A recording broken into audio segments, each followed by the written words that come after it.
আসসালামু আলাইকুম দর্শক বন্ধুরা, অবস্থান করছি বাংলাদেশের বৃহত্তম পাইকারি মার্কেটে পেঁয়াজ রসুন আলু আদার পাইকারি মার্কেটের ঢাকা শ্যামবাজার। এই শ্যামবাজারে আজকে কত করে বেচা বিক্রি চলছে ইতিমধ্যে জানিয়ে দিচ্ছি। জানা গেল যে হঠাৎ নাকি পেঁয়াজের বাজার কমেছে। বাজার কিন্তু গত 3 দিন ধরে কিন্তু স্থির ছিল, 80 থেকে 85 টাকা ছিল কিন্তু গত 3 দিন ধরে কিন্তু পেঁয়াজের বাজার। কিন্তু আমরা জানতে পারলাম আজকের বাজারে কত করে জানতে পারলাম আজকের বাজারে নাকি প্রতি কেজিতে 2 থেকে 1.5 টাকা কমেছে।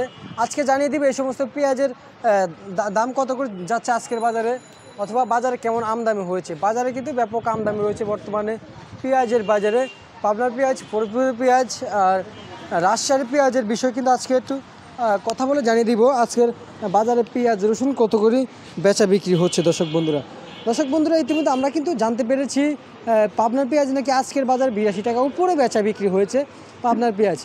এদিকে কিন্তু ফরিদপুরের যে পেঁয়াজটা এটা কিন্তু 80 টাকা পর্যন্ত কিন্তু পেঁয়াজ বেচা বিক্রি হয়েছে বাজারে, আমরা জানতে পেরেছি। এদিকে কিন্তু বাজারে বেশ আমদানি থাকার কারণে কিন্তু বাজার একটু কমেছে।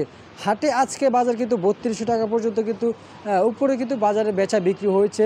এই যে পেঁয়াজের হাটে কিন্তু পেঁয়াজের বাজার প্রতি মন। কিন্তু এদিকে চায়না রসুন কত করে বেচা বিক্রি হচ্ছে 155 টাকা পর্যন্ত কিন্তু চায়না রসুন আজকের বাজারে কিন্তু বেচা বিক্রি হয়েছে, এরকমটা আমরা জানতে পেরেছি। আলুর বাজার কিন্তু একটু কমেছে। আলুর বাজার কত করে চলছে জানিয়ে দিচ্ছি আজকে আপনাদের মাঝে।